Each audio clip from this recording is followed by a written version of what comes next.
하나님의 평화가 여러분과 함께하기를 주의 이름으로 축복합니다. 오늘 우리에게 주시는 하나님의 말씀은 시편 21편의 말씀입니다. 결과를 장담할 수 없는 엄청난 전쟁에서 승리하게 되었을 때 감격과 기쁨을 어떻게 표현할까요? 전쟁 같은 인생을 살아내야 했던 사람이 하나님의 도우심을 힘입어 존귀하고 영광스러운 자리에 서게 되었을 때 무슨 말을 하게 될까요?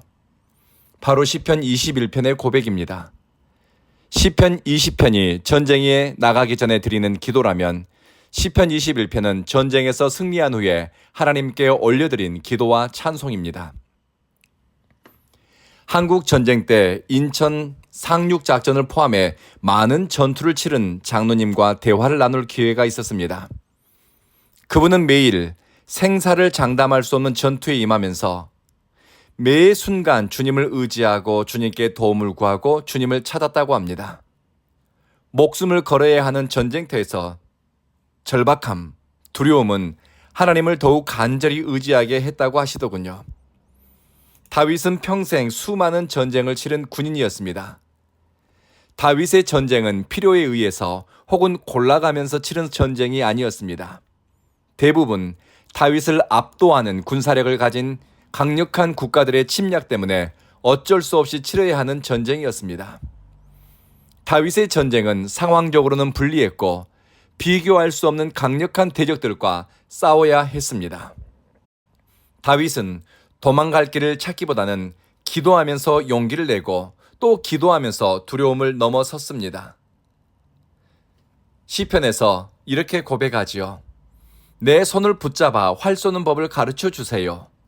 내 걸음을 붙들어 헛디디지 않게 해주세요. 이렇게 기도하면서 싸워야 할 대적과 싸우고 넘어야 할 고난과 시험을 넘어섰습니다. 다윗이 골리앗을 대적할 때 사용한 무기는 물맷돌이었습니다. 작은 물맷돌을 물매에 넣어서 돌리다가 던지면 굉장히 빠르게 멀리 날아갑니다. 이스라엘에는 이런 물맷돌을 던지는 특수부대가 있었다고 합니다. 다윗 시대에도 다윗만큼 물매를 잘 던지는 사람들은 많았습니다. 어지간한 목동들은 다 물매를 던질 수 있었고 또 물매 부대원들은 던지면 던진 대로 원하는 목표물을 맞출 수 있었습니다. 그런데 다윗보다 실력이 뛰어나고 더 멀리 더 정확히 던질 줄 아는 사람들은 골리앗을 상대하지 못했습니다. 실력이 없어서가 아닙니다. 상황에 주눅들고 마음이 두려움에 사로잡히면 거인이라도 메뚜기가 되고 용사라도 무너지게 됩니다.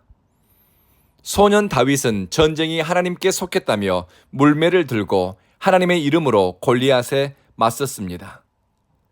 하나님이 항상 솜씨가 뛰어나고 재주 많은 사람만 사용하는 것이 아닙니다. 하나님은 하나님을 위해 드려진 재능, 하나님을 위해 사용되는 시간, 하나님께 드려진 물질, 하나님을 위해 사용되는 헌신, 이것을 통해 주의 영광이 드러나게 합니다. 재주 많은 사람이 아니라 하나님의 이름으로 하나님의 영광을 위해 나서는 사람의 헌신을 하나님은 사용하십니다.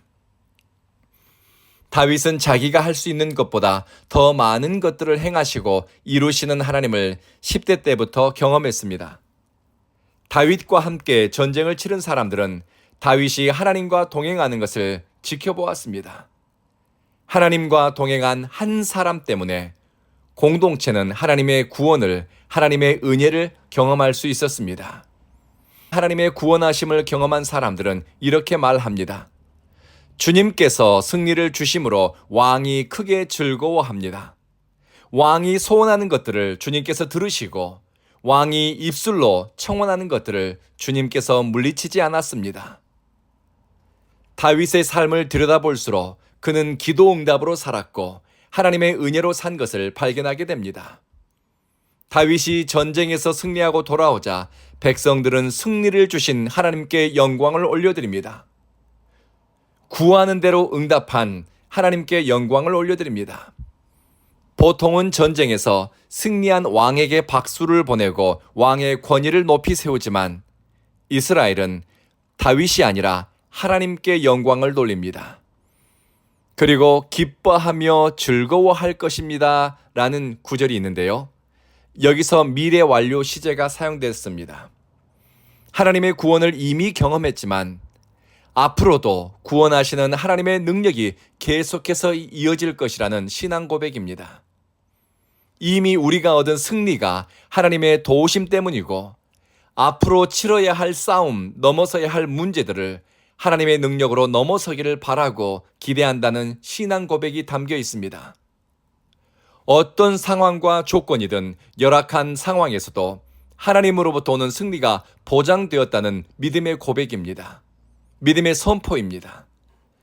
입술의 기도가 거절되지 않는 사람, 아름다운 복을 받아 누리는 사람, 생명을 구하면서 그 기도가 응답되는 사람, 바로 다윗이었습니다. 하나님의 구원을 경험할수록, 은혜를 따라갈수록 하나님의 영광이 그를 통해 드러납니다. 자신의 삶과 일, 재능을 통해 하나님을 더욱 영광스럽게 하는 사람, 하나님은 그의 인생을 더욱 빛나는 자리로 이끌어갑니다. 여러분의 삶과 자녀들의 삶을 통해 하나님의 영광이 드러나기를 기도합시다. 그리고 하나님은 하나님을 전심으로 의지하는 사람, 진심으로 하나님을 사랑하는 사람, 그들이 복을 받아 주님 앞에서 기쁨의 노래를 부르게 합니다. 여러분의 남은 삶이 승리의 노래, 구원의 감사로 충만하기를 기도합시다.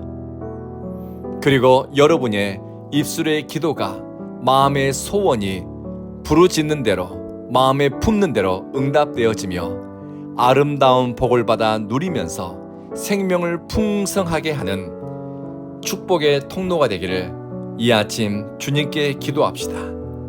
기도하겠습니다. 자비하신 주님, 좌우로 에워싸인 것 같은 상황에서도 기도의 줄 붙잡고 구원하시는 하나님을 신뢰했더니 우리로 구원의 노래를 부르게 하소서. 성도들의 삶이 기쁘고 즐거워하며 하나님을 의지함으로 능력을 삼게 하소서. 하나님이 주시는 아름다운 복을 온전히 받아 누리게 하소서. 사랑하는 주님, 우리 온 교회를 위해 기도하는 것은 말씀과 기도를 교회의 기초로 삼고 말씀과 기도로 성도의 삶에 거룩한 변화가 일어나게 하소서. 말씀과 기도에 조금 더 시간을 쏟고 부지런할 수 있는 열심도 주십시오. 온 교회 성도들은 하나님을 알아갈수록 편견과 독선이 깨지고 신앙적 폐쇄성과 오만함이 누그러지며 사랑의 사람으로 행하며 소망으로 말하고 믿음으로 선택하게 하소서. 우리 구주 예수님 이름으로 기도합니다. 아멘.